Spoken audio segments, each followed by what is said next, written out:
Bulahan ang mga nagpuyo ug nagtudlo sa mga balaod sa Ginoo.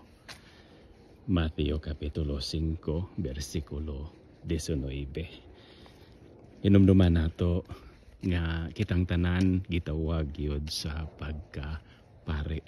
Matambok man og maniwang, madato man og mapobre, mabata marag matiguang, tanan badji man og malaki. Kitang tanan yun gitawag sa pagkapari niya.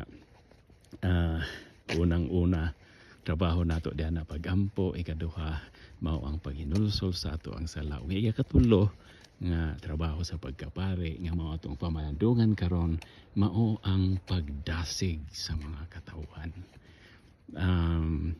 To inspire, we inspire people before we expire.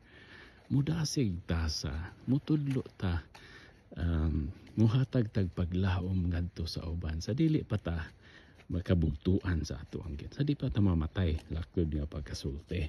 Unsaon man nato pagtudlo, unsaon man nato pag-inspire sa uban, pinaagi sa pagpuyo sa pulong sa Ginoo, sa mga pagtulunan sa Ginoo, o pagtudlo nato sa uban.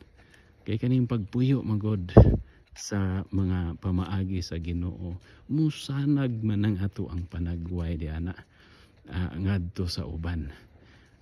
Kay kung ngit-ngit kayo to ang naong sa mga ilang makatunan.